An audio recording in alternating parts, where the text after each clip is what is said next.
આજે બનાવશું આપણે મેથી મટર મલાઈ. આમાં 2 ચમચી તેલ નાખીશું. આની અંદર આખા કાજુ નાખીશું, 2 મરચી કાપેલી નાખીશું, 2 કાંદા કાપેલા નાખીશું અને આપણે સારું શેડવી દઈશું. આમાં 2 કાપેલા નાના ટમેટા નાખીશું. આમાં આપણે હાથીનું હળદર પાવડર નાખીશું, ધાણા જીરું પાવડર નાખીશું, લાલ મરચું પાવડર નાખીશું, આમચૂર પાવડર નાખીશું. આને આપણે ભેળવી દઈશું. આને આપણે થોડી વાર ચડવા દઈશું.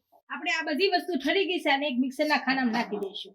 હવે આની અંદર આપણે થોડું પાણી નાખી અને ગ્રેવી તૈયાર કરી લઈશું. તેલ આપણું ગરમ થઈ ગયું છે. આની અંદર આપણે મેથી નાખીશું. મેથી આપણે સારી રીતના સડી ગઈ છે. આને એક વાસણમાં કાઢી લઈશું. તેલ આપણું સારી રીતના ગરમ થઈ ગયું છે. આની અંદર આપણે જીરું નાખીશું. આની અંદર આપણે ગ્રેવી જે બનાવી હતી એ નાખી દઈએ.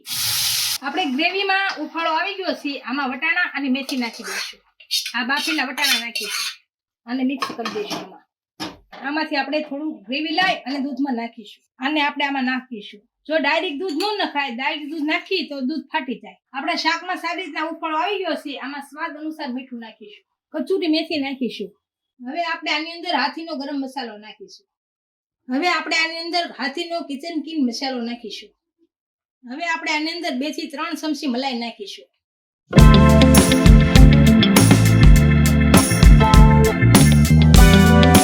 બધા મને પૂછે છે કે આજે જમવાનું આટલું ટેસ્ટી કેમ બન્યું? તો આ સિક્રેટ છે હાથી મસાલાનું જાદુ. તમારી સાદી રસોઈને પણ બનાવે એકદમ સ્પેશિયલ. અને હા, એકવાર હાથી મસાલાની જરૂરથી ટ્રાય કરજો.